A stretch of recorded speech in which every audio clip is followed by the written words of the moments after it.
Hi, hello. இன்னைக்கு எங்க வீட்ல இருக்க இந்த 2 அழகான பெட்ஸ தான் நம்ம பார்க்க போறோம். இவங்க பேர் ஆஸ்கர், பிக்காச்சு. இந்த பிக்காச்சு வந்து ஸ்மால் கன்னூர் வெரைட்டி. ஆஸ்கர் வந்து காக்டெயில் வெரைட்டி. இவங்க 2 பேரும் நம்ம சண்டே மார்க்கெட்ல தான் பர்ச்சேஸ் பண்ணோம். இவங்களுக்கு குழந்தை மாரி தான் நம்ம சர்லாக் எப்படி ப்ரிப்பேர் பண்ணுவோமோ, அதே மாரி வார்ம் வாட்டர்ல மிக்ஸ் பண்ணி வச்சுக்கணும், கட்டி இல்லாம. இவர் பிக்காச்சு எப்பவுமே பசிச்சா நம்மகிட்ட அவரே வந்து ஃபுட் கேட்பாரு.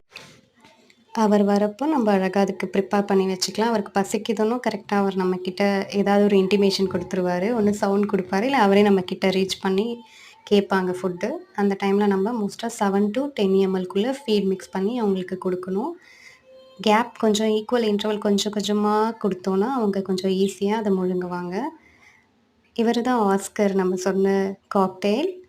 இவரு தான் கொஞ்சம் ஃபுட் சாப்பிட்றதுல அவ்வளவா இன்ட்ரெஸ்ட் காட்ட மாட்றாரு. கொஞ்சம் கம்மியான குவான்டிட்டி தான் எடுத்துக்கிறாரு. பட் இருந்தாலும் நம்ப ஒரு நாளைக்கு 3 வேளை இவங்களுக்கு ப்ராப்பரா ஃபுட் குடுத்தோம்னா தான் இவங்களோட குரோத் நல்லாயிருக்கும். ஒன்ஸ் இந்த ஃபுட் குடுத்து முடிச்சதும், அவங்களா ஓனா கொஞ்ச நாள்ல சாப்பிட ஆரம்பிச்சுருவாங்க.